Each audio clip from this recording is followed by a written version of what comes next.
rain. We're gonna get our airplane washed. Hail. I don't know how we get through here, Bill. We're down. We're sliding. Wind. Oh, no. On the brakes!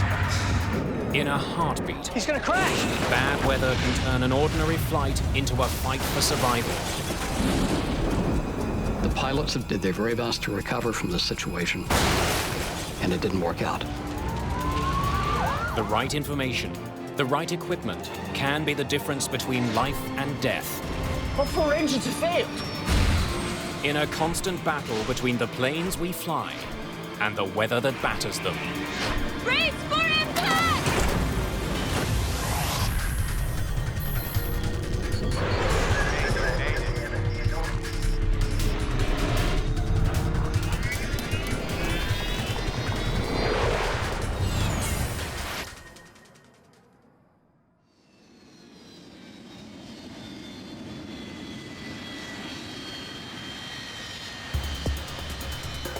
It's early December. A massive winter storm is pounding the eastern United States. Well, this is a pretty interesting weather pattern we have for this time of year. We're getting a mixed bag of precipitation and weather across the eastern United States. For most people, the winter weather is no more than an inconvenience. But for those who fly, the bad weather can be deadly. A Continental Airlines commuter plane with 48 people aboard crashed into a home in suburban Buffalo. No survivors. 1 person on the ground also killed. The plane was en route from Newark to Buffalo. It was raining with some sleet at the time. People are making life and death decisions every day based on the weather. Should I go or should I not go today? And once they're up in the air, how am I going to make a decision in the next 5 minutes that's going to keep myself, my passengers, or my aircraft out of harm's way? On this day, flights from New York to Houston have been delayed and cancelled. Thousands of travelers are affected. That's largely because the people in this room have decided that it is unsafe for pilots to fly in this weather.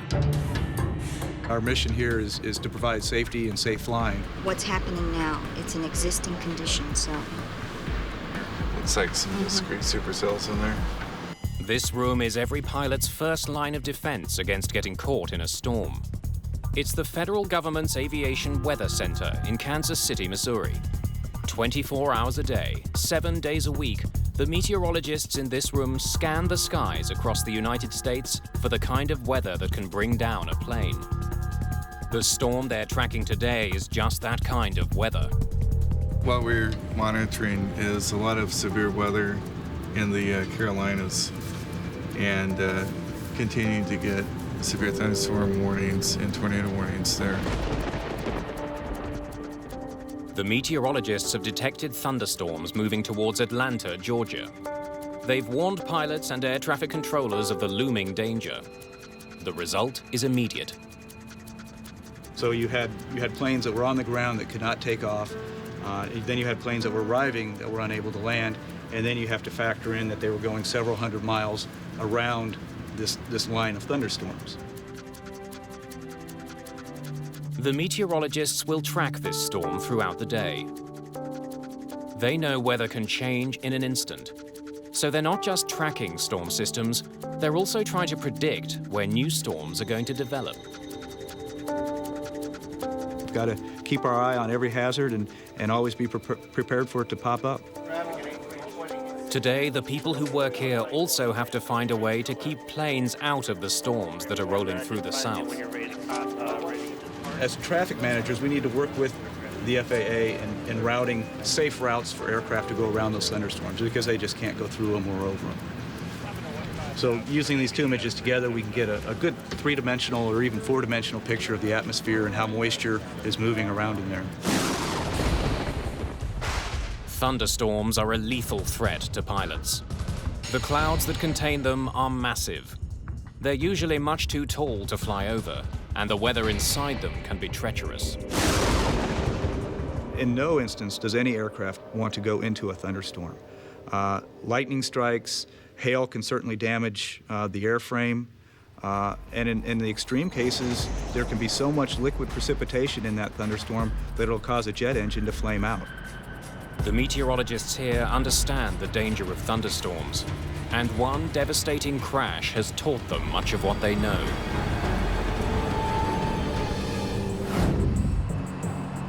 It's April the 4th, 1977. Good afternoon, sir. Good afternoon. May I see your boarding pass, please? Southern Airways Flight 242 is bound for Atlanta, Georgia. Just down the aisle on the right, sir. Enjoy your flight. Thank you. Boarding pass? Here in the United States, the weather in the southeast usually consists of high humidity and high temperature. That's a perfect recipe for thunderstorms.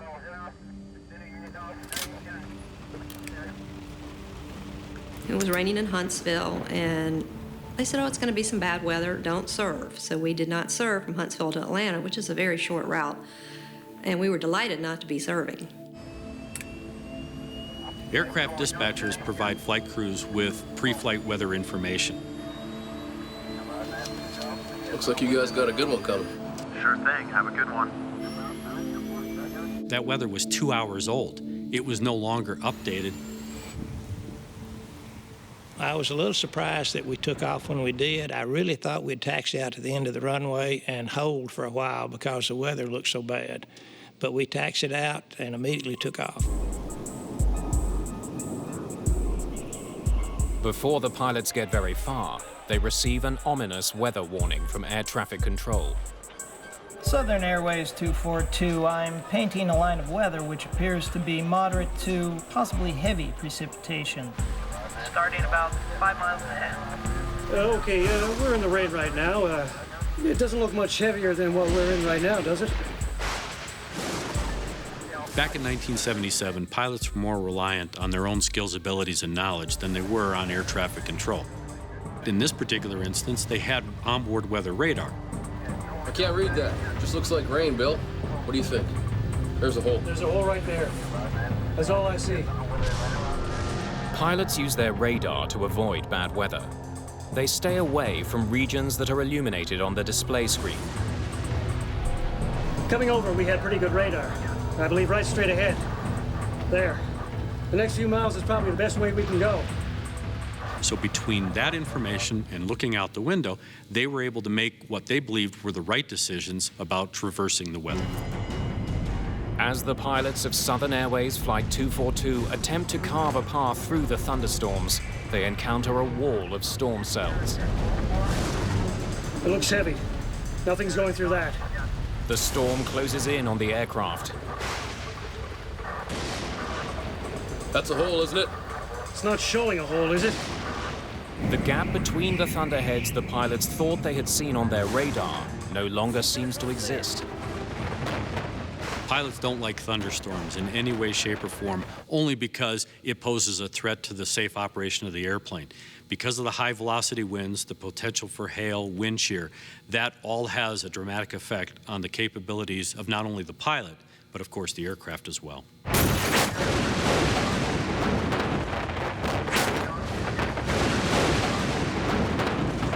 The hail was probably the loudest noise I've ever heard. It sounded like I was in a metal barrel with someone throwing rocks at me.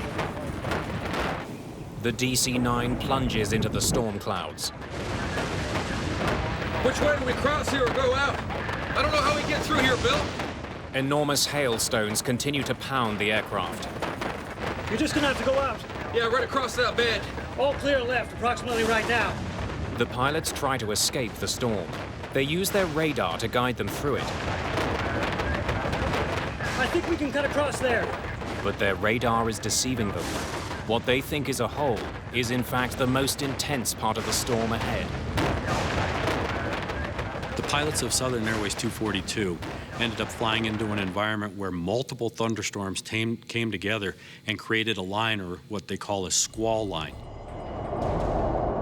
That's an area of fast-moving thunderstorms. The weather system is moving very quickly, and that created not only tornadoes, but high-velocity winds and hail. Okay, 242, we just got our windshield busted. We're trying to get it back up to 15. We're at 14. While I was looking out at the front of the left engine, I could see the hail continuing to put more and more dents into the cowling around the engine and into the cone in the center of the engine. And the engine was starting to make sounds like it was quitting. torrent of hail and water overwhelms the engines of the DC-9. It clogs the critical airflow passages and causes the engines to break apart. Left engine won't spool. Our left engine just cut out. You say you lost an engine and busted a windshield? Yes, sir. My God. The other engine's going too. Got the other engine going too. Southern 242, say again. Stand by.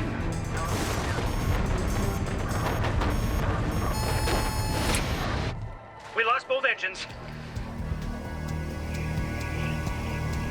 What happens next leads to one of the most horrific crashes in aviation history and spurs fundamental changes to the way weather forecasts are made. Brace for impact! Got the other engine. High above Georgia, Southern Airways Flight 242 is falling from the sky. We lost both engines. This DC-9 is a glider, and it's falling at 56 feet per second. They're at 14,000 feet. They don't have a lot of time. I realized I was in an emergency situation, and I felt like I was going to die, but I decided I would do everything I could to try to help my chances. The plane emerges from the storm with 2 dead engines. Get those engines started.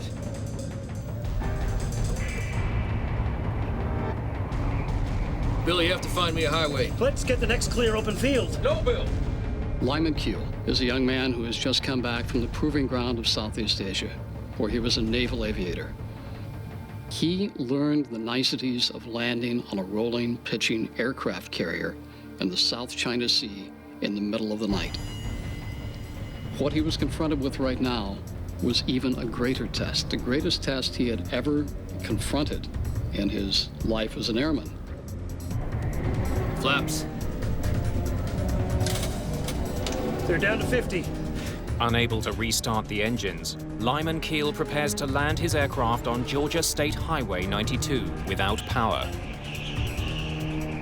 I'm gonna land right over that guy. There's a car ahead. I got it. I got it now. I got it.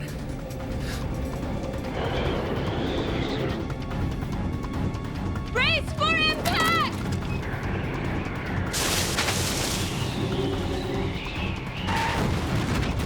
The aircraft touches down on the highway running through the town of New Hope, Georgia. Before the plane completely stopped moving, there was fire blowing through the cabin. The plane clips a utility pole.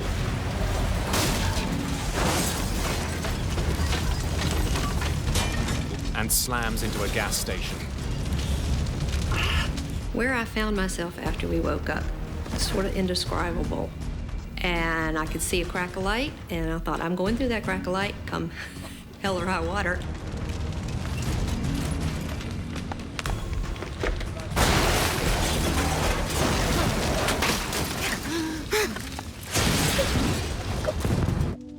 I saw a red reflection like fire in the door. That's when I saw what was happening. I saw smoke and fire.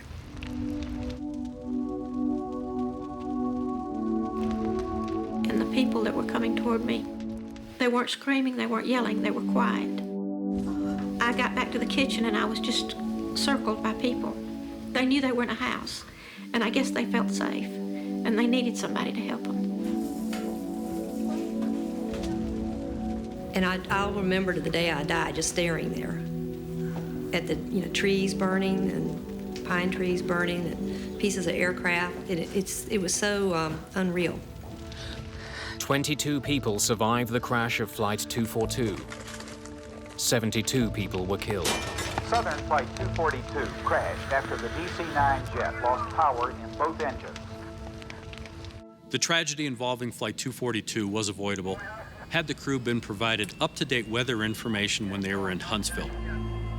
Had they had an understanding of the area of thunderstorms, how they were starting to come together, and how it was going to affect their route of flight, they probably either would have found an alternate place to go or they would have stayed in Huntsville.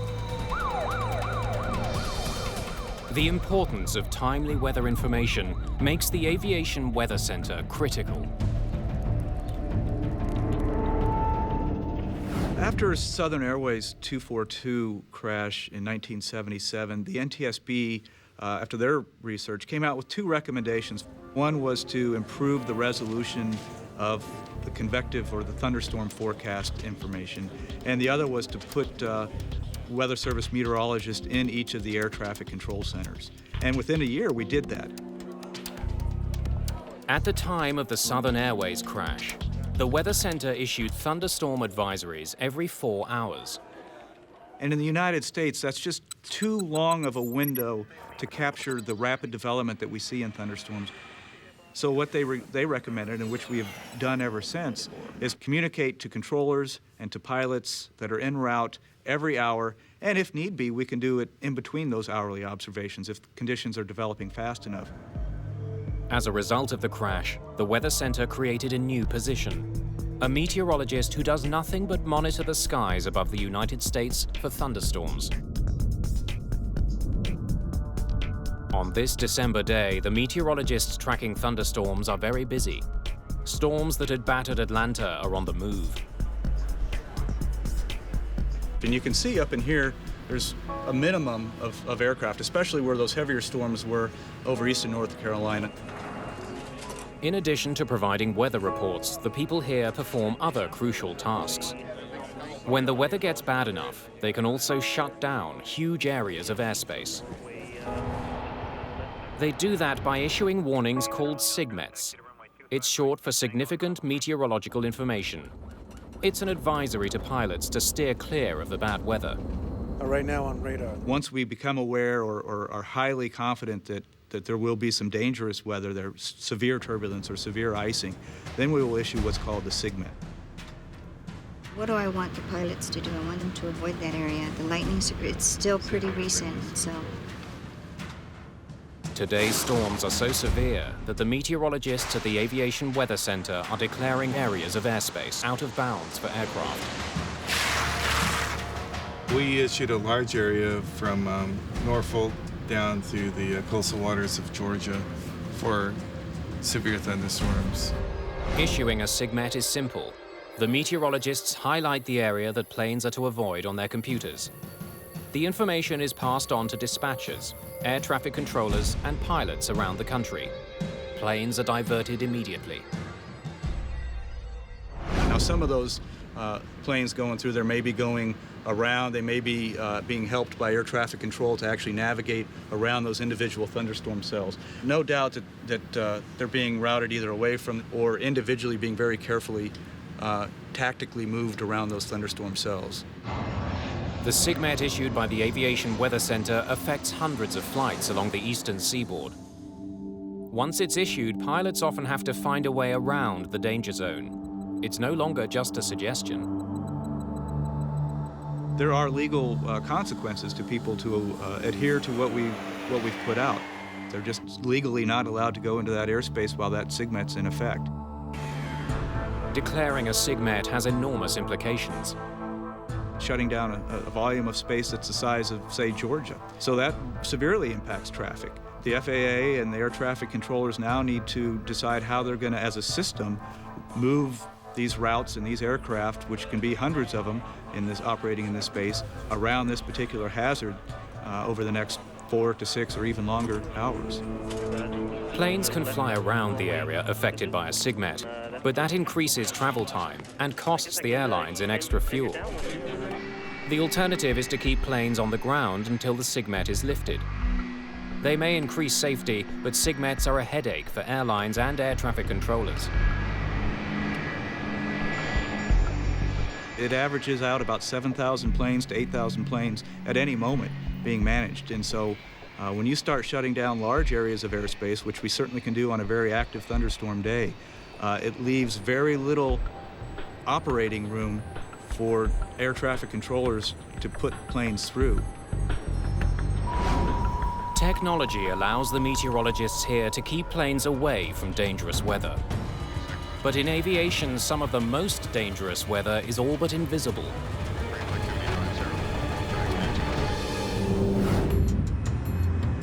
August the 2nd, 1985. 10-degree flaps, please. Delta Airlines Flight 191 is approaching Dallas-Fort Worth International Airport. For takeoff, contact departure when airborne. Texas heat has turned into afternoon storms. Traffic at the airport is beginning to back up as the weather gets worse. We're gonna get our airplane washed. What? We're gonna get our airplane washed. Nothing seemed unusual other than the fact that we were starting to get busy and aircraft were starting to pile up.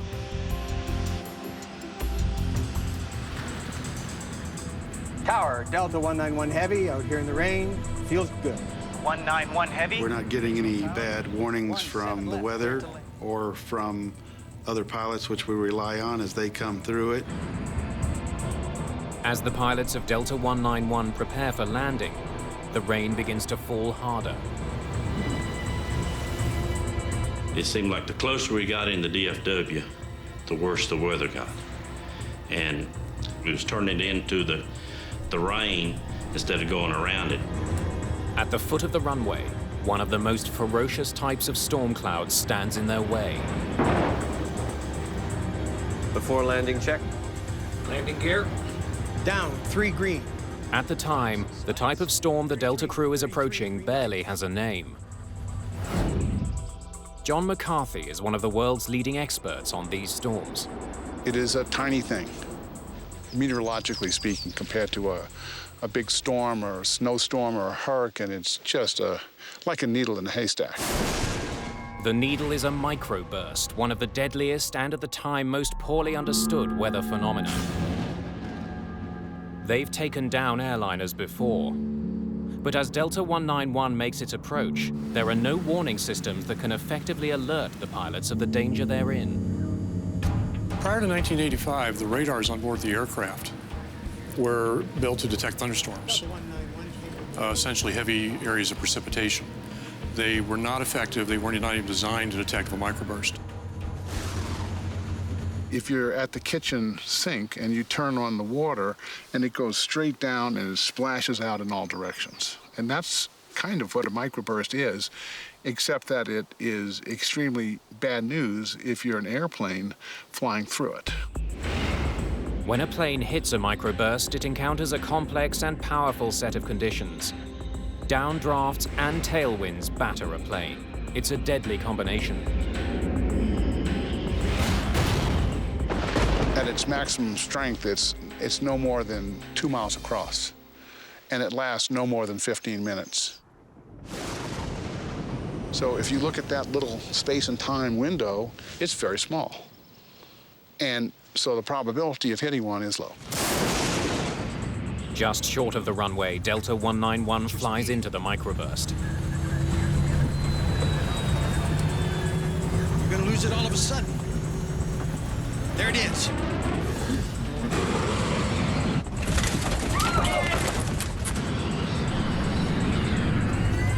Push it up. Push it way up. Way up. Way up. Way up. I pulled my seatbelt tight as I could, but at the same time, you could hear a pin drop. Nobody was talking. Hang on to the son of...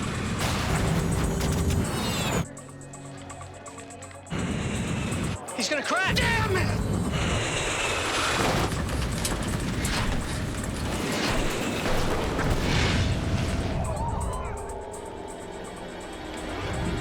The pilots of Delta Flight 191 did their very best to recover from this situation, and it didn't work out. I must have caught sight of him just at the last millisecond, and he cartwheeled into the tank in just an instant, and then, of course, there was fire, not a ball of fire, but a wall of fire. It seemed like it was only a few seconds, 5 seconds at the most. I don't know how long it was. Everything was stopped. Then all of a sudden you look up and it's just nothing there. Everything's gone. You just see the whole big picture outside, like the plane just opened up.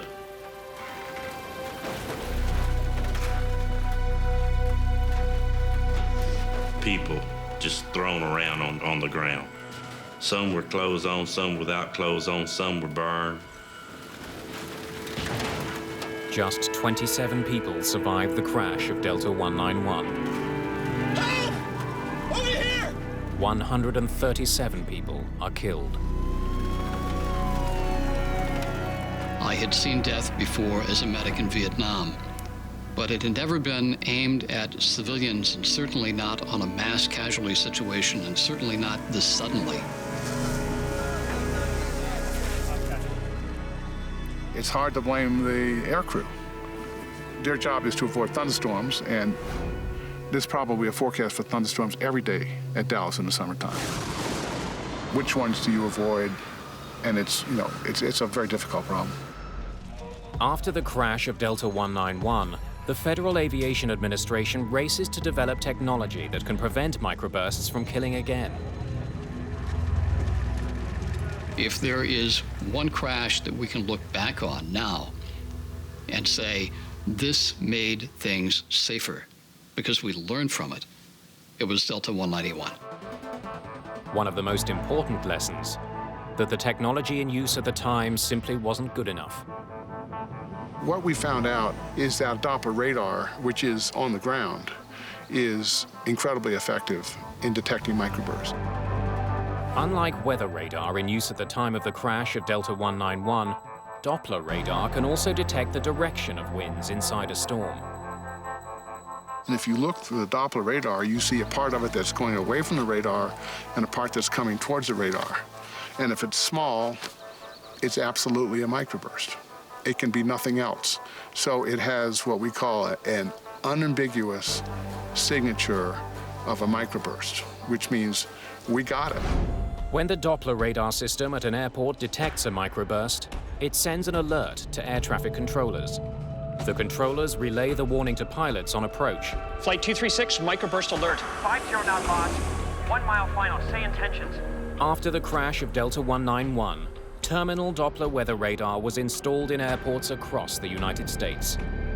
Dallas-Fort Worth was one of the first to apply the system.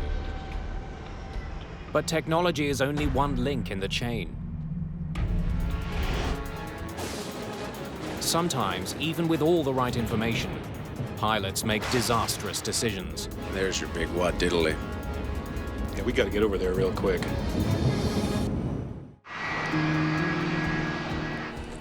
This December day's been a long one for thousands of airline passengers across North America.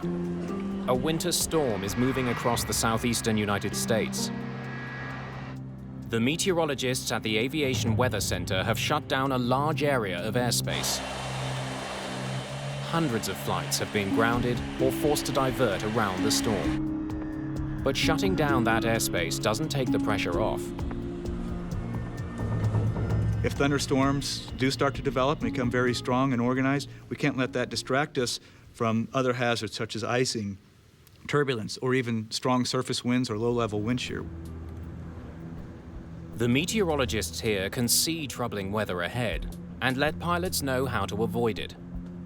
But sometimes what pilots do with that information can lead to disaster. June the 1st, 1999. American Airlines Flight 1420 has been delayed by weather. Dispatch, please. Yeah, it's Michael Arago. Storms threatened this flight's destination, Little Rock National Airport in Arkansas. The pilots of 1420 had received a briefing from their dispatch department about all of the thunderstorm activity that they were going to encounter between Dallas and Little Rock. They were also warned about the fact that because of the fast-moving weather system, that they would be entering into an area called, or what was characterized as, the bowling alley.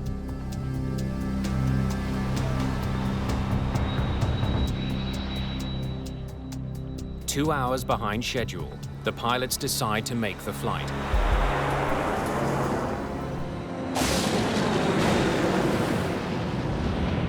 They race to fly through a gap in the storm system. Whoa, looks like it's moving this way, though. Yeah. Just some lightning straight ahead. I think we're gonna be okay, though. Right there.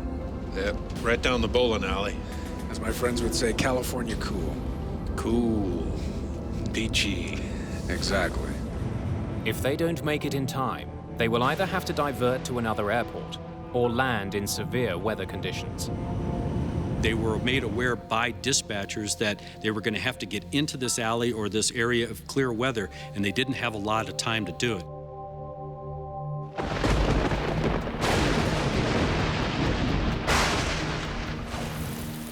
But as they near the airport, the weather gets even worse. American 1420, it appears we have a second part of this storm moving through. The wind now is 340 at 16, gust 34. Okay, did you notice something? Did you see the airport there? Where? There, okay, right. You're on a base for it, okay? It's right there. But I'm on a base now? It's like a dog leg. We're coming in, and there it is, right there. I lost it. I don't see how we can maintain visual. The plane was rocking and rolling at that point. It was pretty doggone unstable. I don't know what made me aware, so doggone aware, that we were going to have a problem. I don't know what did that.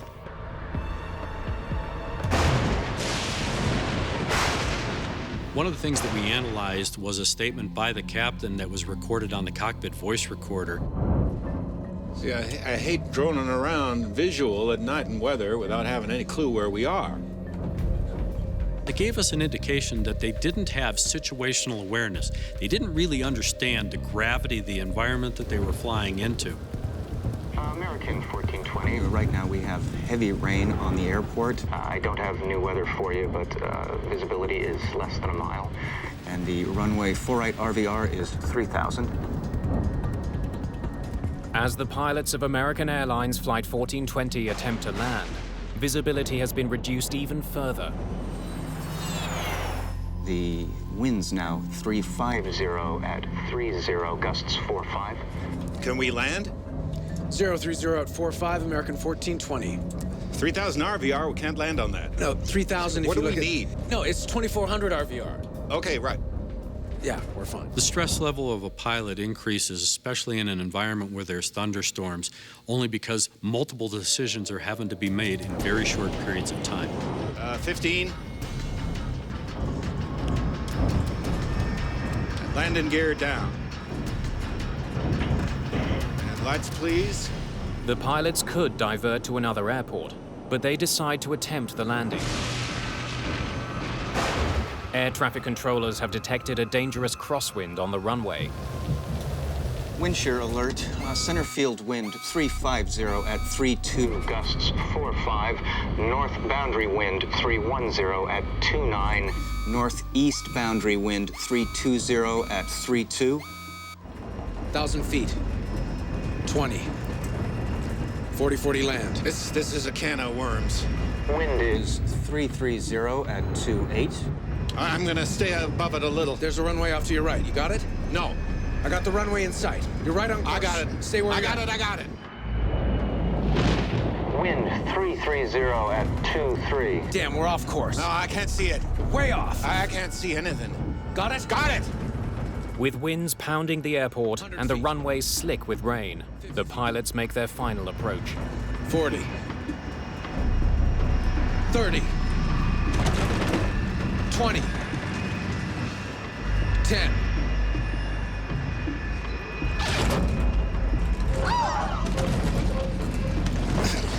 We're down. We're sliding. Oh, They lose control of the aircraft as they speed down the runway. On the brakes!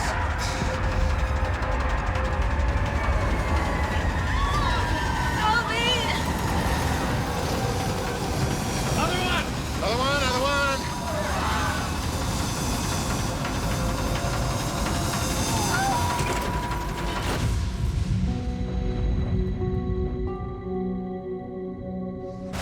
The plane runs off the end of the runway and crashes into several steel columns.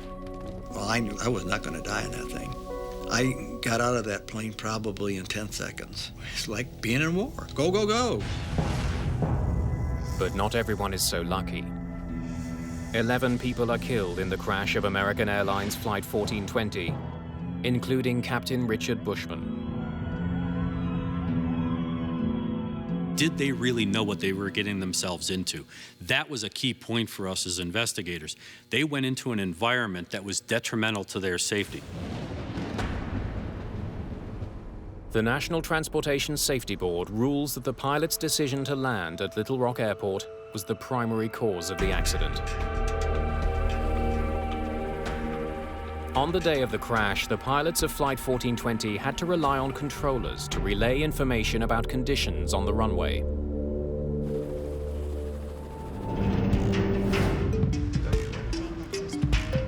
At the Aviation Weather Center, meteorologists are trying to get rid of that middleman. We can provide a picture right in the cockpit, and the pilot can navigate looking at a picture as opposed to trying to translate some words that they've heard read to them over a radio. They can see what the hazard's going to be in relation to aircraft and start making decisions immediately, as opposed to decoding, drawing where that hazard is, thinking about where they are in relation to the hazard, and then trying to make that decision. It will speed up the process. Throughout the day, meteorologists in this room have been tracking a band of fierce thunderstorms in the southern United States. Those storms are beginning to die down.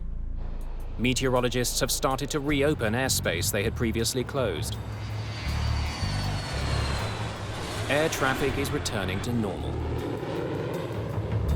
The most active convective weather was over eastern North Carolina and southward. Now there is a lot of lower topped precipitation that doesn't have thunderstorms, and they're more than likely, if they're going up across western North Carolina and central Virginia, they're able to pretty much fly over that weather. The thunderstorms in the southern United States are dying down. But the meteorologists are now keeping a close eye on a very dangerous new development. A volcano south of the United States. Volcanic ash clouds can be a hazard and do a lot of damage to the aircraft and to engines.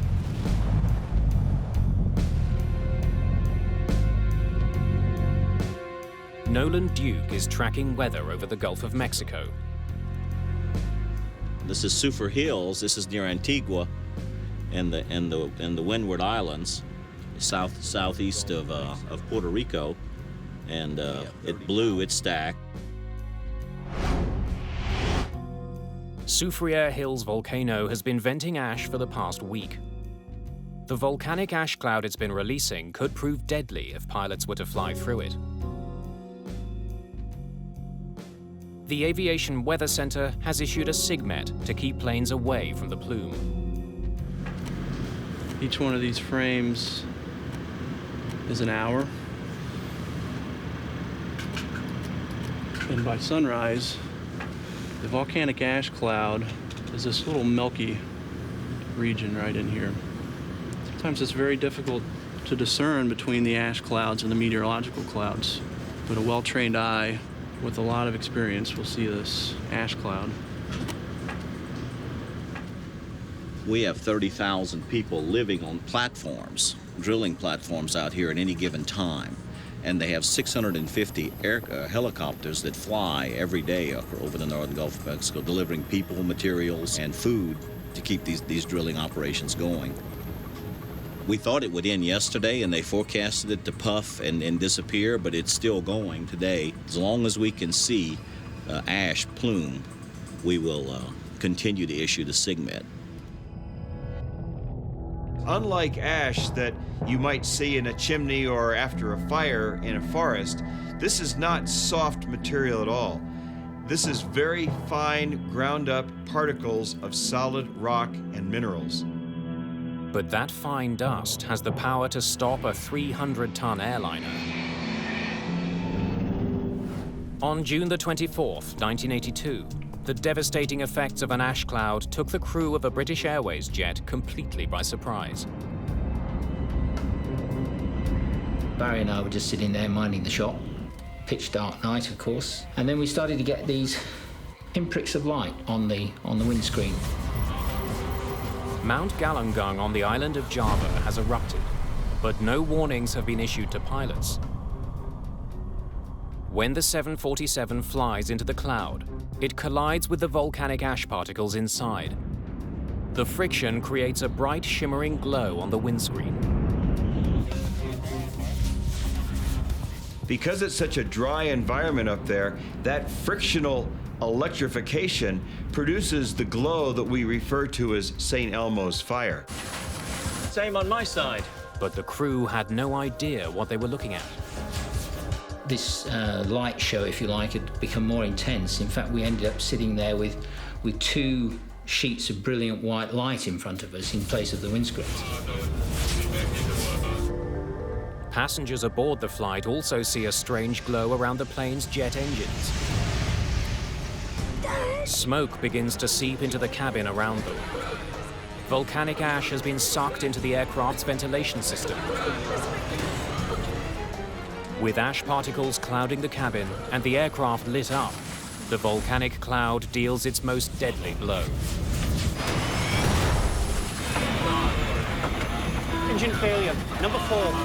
Fire action, number 4. The ash has snuffed out one of the jet's 4 massive engines. Closed. Start lever. Off. There were huge flames coming out of the back of the engines, 20, some people said 40 feet long, shooting out of the back of all the engines. Is it going to penetrate from the outside of the aircraft? Is it going to come into the cabin? Are we going to burn to death? Are we going to choke to death on the smoke?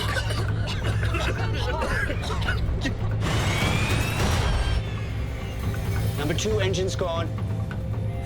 All right then, begin the engine shut. No, wait! They've all gone. All 4 engines have failed. The other 3 just went out almost immediately, and that's when it begins to be a serious emergency. A minute and a half, we've gone from 4 engines running normally to having none. The 747 is suddenly powerless, and it's quickly falling to the sea. Starting the engines has become the crew's only priority. But volcanic ash is making that task impossible. The temperature in the combustion chamber where this ash is flowing through are around 2,000 degrees centigrade. And so the volcanic ash we know melts at about 1,300, 1,400 degrees. The volcanic ash transforms into molten goo within the jet engines. The material blocks key air passages and causes the engines to surge and shut down. We got a fundamental disturbance of the airflow in the main core of the engine, which caused the engine to backfire. And the engines flamed out, and that was the cause of the problem.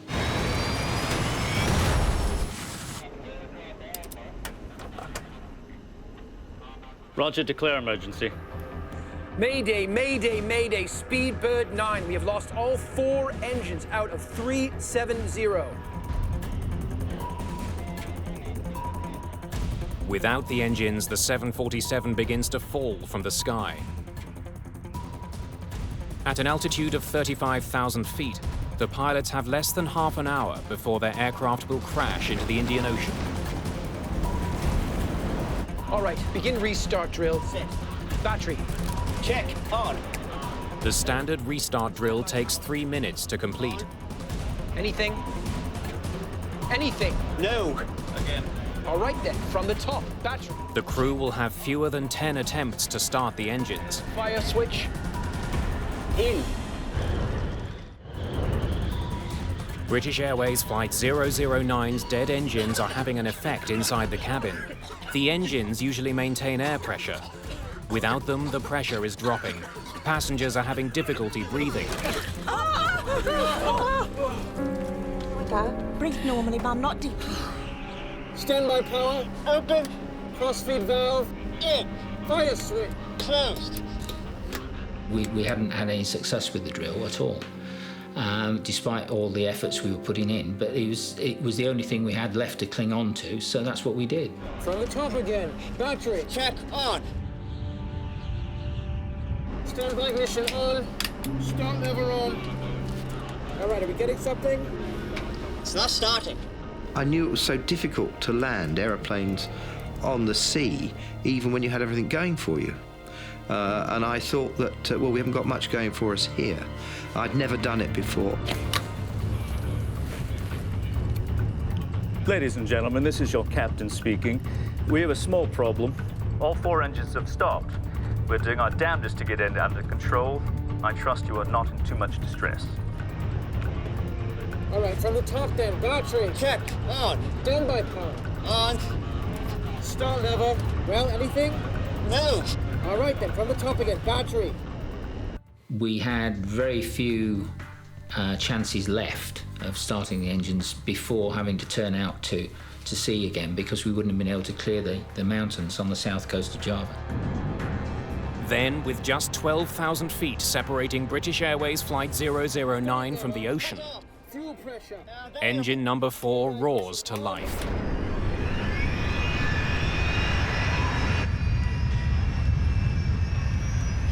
Engine 4, back online. The noise that a Rolls-Royce engine makes when it starts up is low rumbling noise, you know, and it was just, well, it was wonderful to hear it. The glass now is half full, it's not half empty. We're now in with a real chance. And I tell you what, the 3 of us would have dragged that aeroplane around the whole island of Java. Thrust lever. Closed. Start lever. Cut off. Fuel pressure.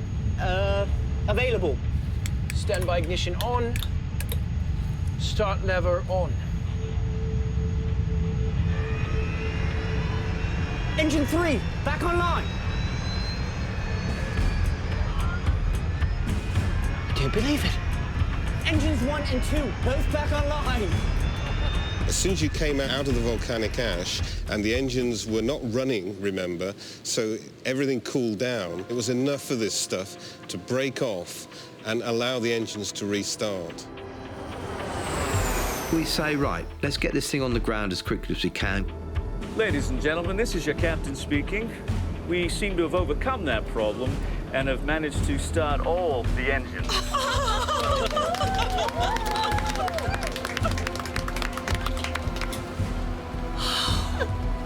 We are diverting to Jakarta and expect to land in about 15 minutes.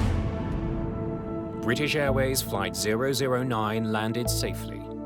No one was injured, and an important lesson was learned. We have learned quite a bit, and we've incorporated this learning into pilot training. Pilots now, for example, know what signs to look for. After British Airways Flight 009's emergency landing in Jakarta, communications were improved between the geologists who watch volcanoes on the ground and the pilots who must avoid the ash clouds. During the day, they are plainly visible to pilots. And then at nighttime, they're relying a lot on their onboard radars, and that's not going to detect volcanic ash. Anything on the radar? No. So they're completely blind to it, and they just blindly fly right into the ash cloud.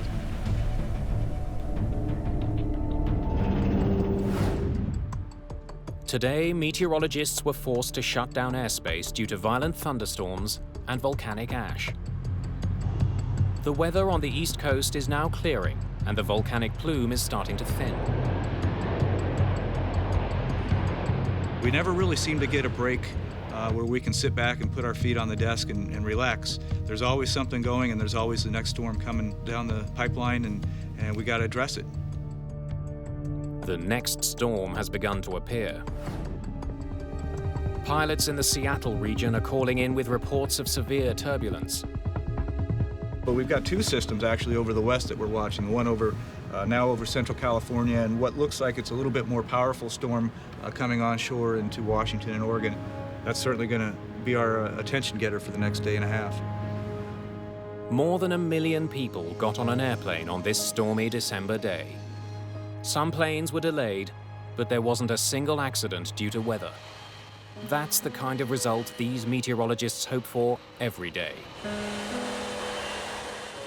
Ideally, we'd never have clouds or any type of hazardous weather for pilots, and everything be clear skies and smooth sailing. We're here to help people be safe, and when that duty calls, we're prepared. We'll catch our breath today and get ready for tomorrow.